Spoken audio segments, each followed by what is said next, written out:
capítulo 17, en el verso 8 hay una palabra de Dios. Y quiero leer en el nombre del Padre, del Hijo y del Espíritu Santo. Dice así: bueno, vino luego a él palabra de Jehová, diciendo: levántate, vete a Sarepta de Sidón y mora allí. He aquí, yo he dado orden allí a una mujer viuda que te sustente. Que te sustente.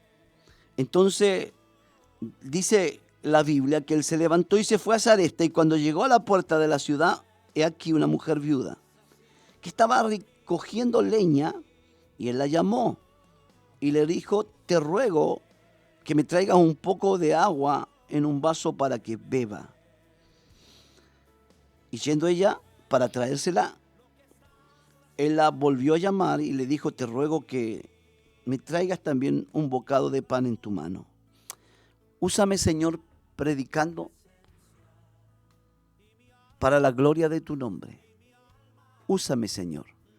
Amén y amén. Solo quiero recibir un toque tuyo. Encontramos al profeta Elías en una situación de fe.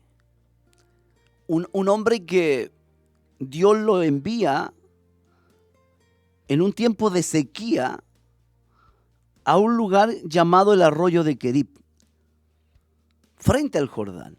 La orden era que él bebería del arroyo agua, porque él ya había mandado, nótese la palabra mandar, o dado orden a los cuervos que te den allí de comer. Cuando él se fue y obedeció a la palabra. Por eso es que Elías es un hombre de fe. Dice que vivió junto al arroyo que está frente al Jordán, y los cuervos le traían pan y carne por la mañana y por la tarde. Aquí está la provisión de Dios abundante. ¿Por qué digo abundante? Porque pudieron haberle traído solamente por la mañana, pero le traían pan y le traían carne por la mañana y por la tarde. Porque Dios nos da las cosas mucho más abundantemente de lo que pedimos o de lo que entendemos. Incluso si usted le pide a Dios sabiduría, Él le dará abundantemente y sin reproche. El apóstol Pablo dice que nos da todas las cosas en abundancia, para que las disfrutemos. Hubo un tiempo donde usted no podía hablar de abundancia porque la gente quizás estaba muy susceptible o muy sensible, esa es la palabra, a este tipo de mensaje, porque siempre ha habido gente, vividores de la fe, aprovechadores, que todo su mensaje tenían que ver con recursos, con dinero. Entonces, cuando usted hablaba algo así, inmediatamente más de alguien lo juzgaba. Pero no podemos anular la provisión de Dios, porque hay algunos que se aprovechan de la fe. Es como alguien dijo: yo no puedo negar a Cristo porque existe un Judas. Dios es un Dios que abre ventanas en los cielos. Dios es un Dios que derrama bendición hasta que sobreabunda. Hay mucha gente que hoy está asustada, con temor. ¿Qué va a suceder? Siempre cuando comienza un nuevo gobierno hay dudas, hay temores. Y en esta ocasión no es la excepción. Entonces, yo veo a un profeta que es alimentado con una provisión abundante. En la mañana y en la tarde, los cuervos le traían pan y le traían carne. Yo diría una provisión abundante y sobrenatural, porque un cuervo es un ave de rapiña, carroñero, que comen a animales muertos. Y si hay una vaca muerta, se la comen. porque son animales carroñeros. Entonces es contra su naturaleza. Es contra su naturaleza que ellos van a agarrar carne y la van a llevársela a un ser humano. Lo más probable que un cuervo, antes de llegar, ya se comió toda la carne. Pero Dios es un Dios que da provisión abundante y sobrenatural. Sobrenatural. Que no es natural. Para bendecirte, Dios va a emplear métodos sobrenaturales. Dios te va a sorprender. Ahora, ¿por qué digo esto? Porque Dios lo hizo con Elías. Y si lo hizo con Elías, que obedeció, Dios también lo hará contigo que obedeces a Dios. Entonces, es sobrenatural porque no es natural que el cuervo traiga la carne y se la lleve al profeta. Es como me trae a la memoria el Señor en este momento cuando tenían que los filisteos devolver el arca. Y ellos estaban sufriendo los juicios de Dios. Y entonces dijeron, bueno, si es de Dios que el arca vuelva a Israel, pusieron un carro nuevo y dice la palabra del Señor que una vaca debía tirar el carro. Pero los becerros, los hijos, las crías, ¿cierto? Las dejarían en la tierra de los filisteos. Y si la vaca avanzaba, porque ese animal naturalmente nunca deja a sus crías, era porque Dios estaba ahí en el asunto.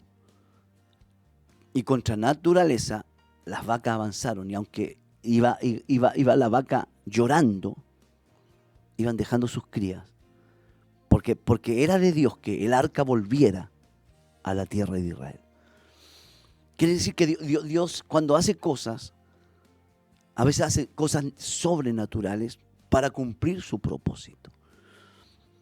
Así que nos olvidamos a veces que Dios es un Dios sobrenatural. Es un Dios sobrenatural. Y nos limitamos a veces a lo natural.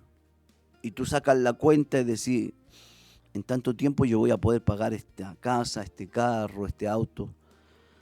En tanto tiempo yo voy a poder salir de mis deudas.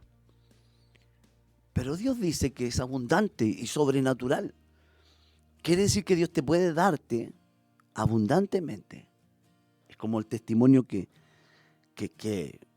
le he contado a los hermanos en este tiempo de pandemia. Es la pandemia. Antes de la pandemia no había nada en la tesorería de la iglesia, en los tesoros de la iglesia. Pero en este tiempo de pandemia, cuando quizás algunos por miedo, por temor, cerraron la mano, dejaron de ofrendar, de darle a Dios lo que correspondía, Dios tomó medios sobrenaturales y nos suplió para comprar un terreno que íbamos a demorar 3 años en pagarlo. Nos dio el dinero para comprarlo al contado, abundante y sobrenatural. Es que cuando Dios llama a un hombre, aún los cuervos le van a traer provisión. Pero pasó algo, dice que pasado algunos días se secó el arroyo porque no había llovido sobre la faz de la tierra. El arroyo se secó. Pero él no se movió. Qué lindo esto. El arroyo se secó, pero él no se movió. Porque si tú quieres ver la bendición de Dios, tú no te puedes mover si Dios no te da la orden. Y voy a repetir esta frase, porque si tú quieres ver, yo no sé dónde me estás escuchando, pero si tú quieres ver la provisión de Dios, el respaldo de Dios, tú no te puedes mover si Dios no te da la orden. Hoy día hay muchos creyentes que deambulan, caminan de allá para acá, Cuando Dios no le ha dicho que se muevan. Si Dios no te da la orden, tú no te puedes mover. El arroyo se secó. No dice que Elías se desesperó o que inmediatamente se movió. Vino luego a él palabra de Jehová. ¿Qué quiere decir? Que él estaba esperando la instrucción de Dios. Así que cuando una fuente deja de fluir, no te preocupes, Dios te va a dar dirección.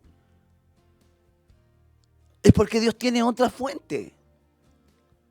Si se te seca el arroyo, espera en Dios. Espera en Dios. Espera en Dios. No sé por qué tengo que repetir esta frase. Espera en Dios. Si se te seca el arroyo. Si esta relación, ¿cierto?, no está bien, no te desesperes. Dios va a hacer algo. Si esta situación parece que no tiene futuro, tranquilo. Porque vino luego a él palabra de Jehová. Y estate atento a la palabra. Me encanta lo que dice el rey David. Dice: una cosa he demandado a Jehová, y esta buscaré, que esté yo en la casa de Jehová todos los días de su vida. Qué lindo. En la casa del Señor hay dirección. Ahora, ¿para qué? Para dos cosas. Para contemplar. Cuando yo voy a la casa del Señor, voy a adorar la hermosura de Jehová. Voy a exaltarlo, voy a glorificarlo, voy a darle alabanza. Para contemplar. Pero también dice, y para inquirir, averiguar, esperar, buscar una respuesta, conocer más. Yo voy a la iglesia a adorar, pero también voy a buscar una dirección de Dios. Y yo no sé cuánta gente hoy día tiene el arroyo seco, pero no espera que Dios hable. No espera que Dios le dé una palabra. Toman decisión y van de tumbo en tumbo, porque no esperan en el Señor. Pero bendito aquellos que aprenden a esperar, porque lámpara será a tus pies su palabra, y lumbrera será a tu camino. Vino luego a él palabra de Jehová diciendo: levántate. ¿Se da cuenta? Él está en el arroyo de Querib todavía. Quizás te está orando. Importante, ¿eh? Porque le dice: levántate. Quizás está orando buscando dirección de Dios, no lo sé.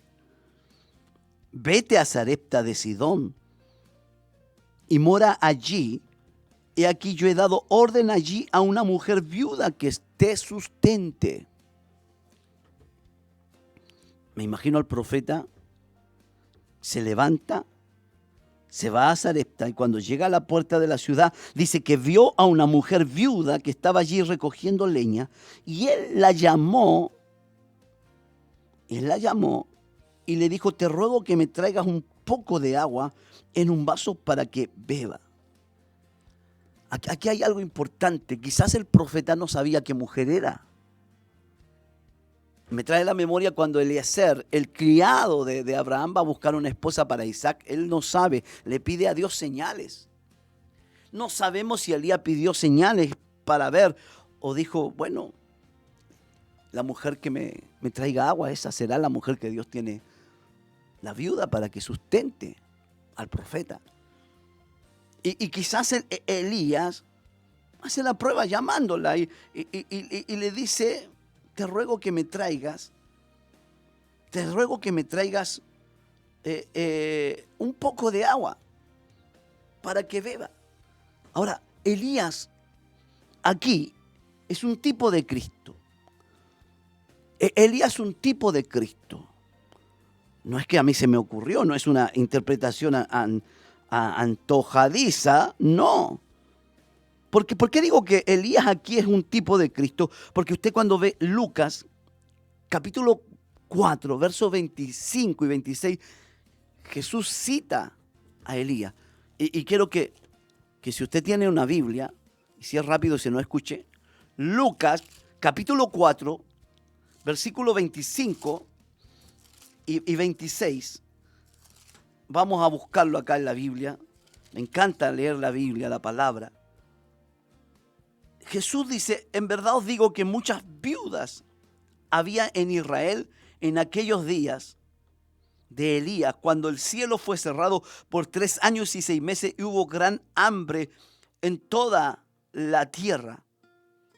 Pero a ninguna de ellas fue enviado Elías, sino a una mujer viuda en Sarepta de Sidón. Lo que está diciendo, porque él está diciendo que el profeta no tiene honra en su tierra, porque a Jesús no lo aceptaban en su propia tierra.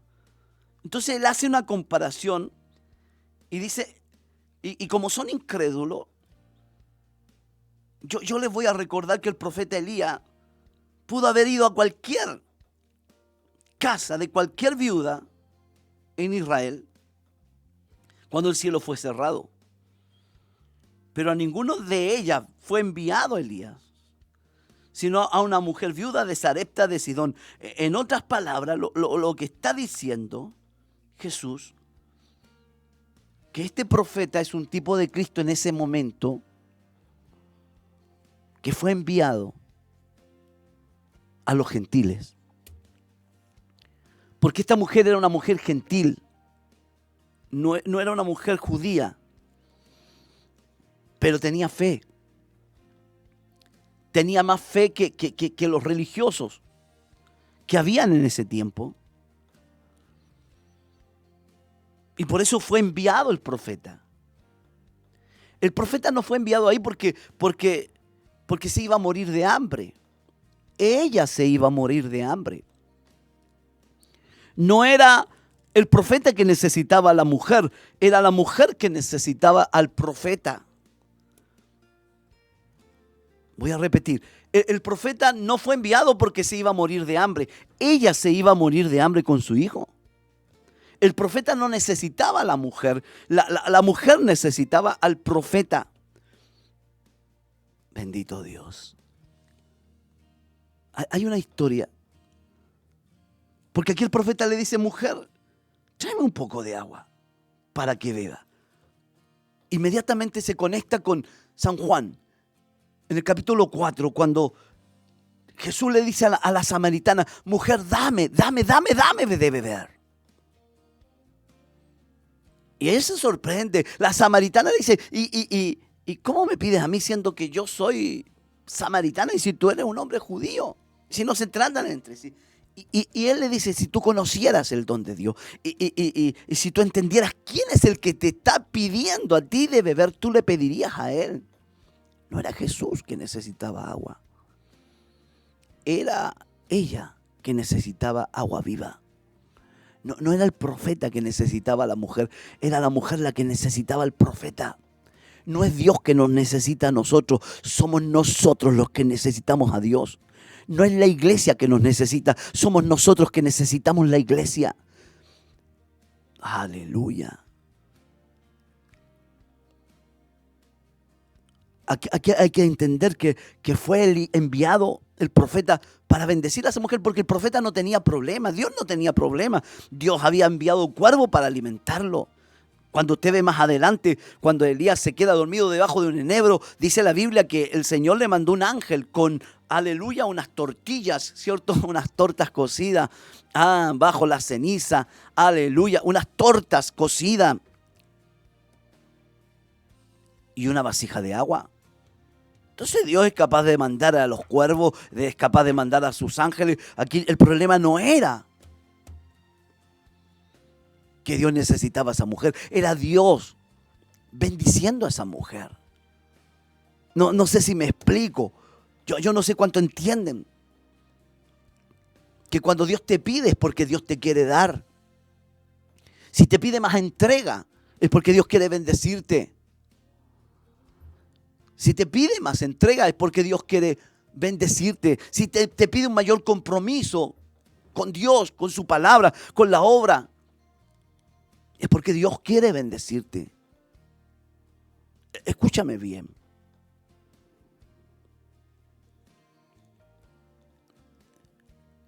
Cuando Dios te pide es porque te quiere dar.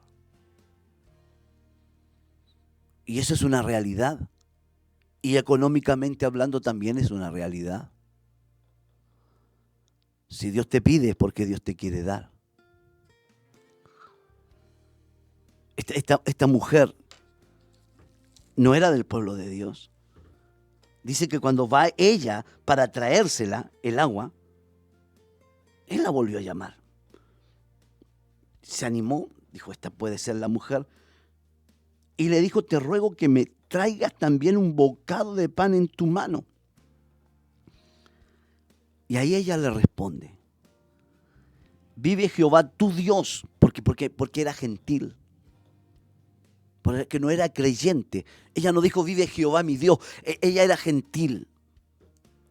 Pero aquí vamos a ver cómo a veces los gentiles tienen más fe que los religiosos que tenemos dentro de nuestras iglesias. Vive Jehová tu Dios, que no tengo pan cocido, solamente un puñado de harina. Esto me bendijo mientras leía la palabra, porque me acordé del tabernáculo y la ofrenda de los más pobres. Porque nadie podía presentarse delante del templo de Dios con las manos vacías. Entonces, los más pobres podían traer 2 tórtolas, que eran palomas, que la tenían que cazar solamente, no tenían que tener una hacienda para tener palomas, ellos podían cazar palomas, pero los más pobres también podían traer un puñado de harina. Un puñado, nótese esa palabra, puñado de harina. Y como esta mujer no tenía manos vacías, Dios quería bendecirla. Y dice, lo único que yo tengo es un puñado de harina y tengo un poco de aceite en una tinaja. Un poco. Aquí aparece la palabra puñado y la palabra poco. Y la palabra poco aparece en la Biblia cuando dice, si en lo poco fuiste fiel, en lo mucho te pondré. Moisés, si en lo poco fuiste fiel, en lo mucho Dios te va a poner. El problema es que hay mucha gente que en este tiempo desprecia lo poco y no son fieles en lo poco. Si tú eres fiel en lo poco, Dios dice, en lo mucho te voy a poner. Esta mujer tenía un puñado que tipifica la ofrenda, que no tenía manos vacías y tenía un poco de aceite. Y dice la Biblia que esta mujer le dice, y ahora recogía 2 leños, y eso a mí me bendijo mucho. 2 leños. 2 leños. Y nunca lo había visto de esta manera. Los que están viendo el Facebook, les voy a mostrar 2 leños. Leños. Madera. Y si usted pone los 2 leños así, mira lo que se forma. ¿Qué se forma? Una cruz. Estaba todo calculado. El Calvario es la mayor provisión de Dios. Poderoso, Señor. Siento su presencia para la vida del hombre. El Calvario es la mayor provisión para la vida de la mujer. Dios te provee perdón de pecados. El Calvario te provee sanidad a tu cuerpo. El Calvario te provee provisión para sustentarte. Los 2 leños, de alguna manera, me hicieron recordar la cruz. Está el Calvario, está el aceite, está la harina. Aleluya. Y esta mujer, estoy seguro que no entiende, y dice, ahora recogía 2 leños para entrar y prepararlo para mí, para mi hijo, para que lo comamos y nos dejemos morir. Y Elías le dijo, no tengas temor. No tengas temor. Veas como has dicho, pero hazme a mí primero de ello una pequeña torta cocida debajo de la ceniza y tráemela. Y después harás para ti y para tu hijo. La mujer tenía que tener fe que Dios le iba a suplir. El temor. Es natural tener temor. Es natural tener miedo. Cuando tengo que ofrendar, cuando tengo que diezmar y cuando tengo que darle a Dios lo que es de Dios. ¿Y con qué voy a vivir? ¿Con qué voy a pagar esto? ¿Con qué?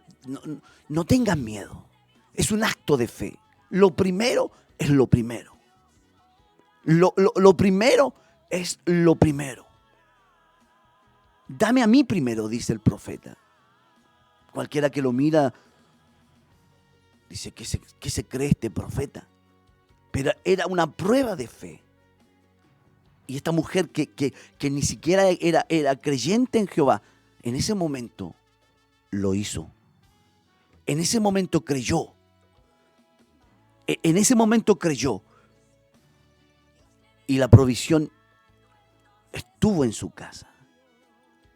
Porque esta mujer es una de las mujeres que representan al pueblo gentil, como la cananea, de Sarepta de Sidón también.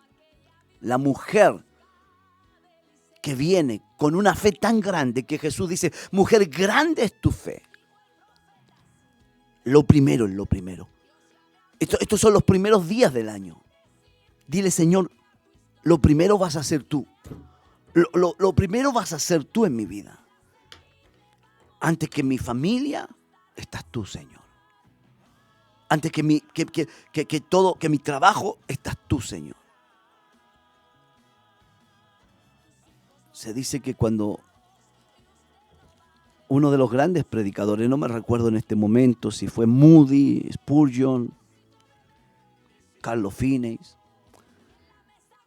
le propuso matrimonio a su mujer, le dijo, ¿te gustaría ser la segunda persona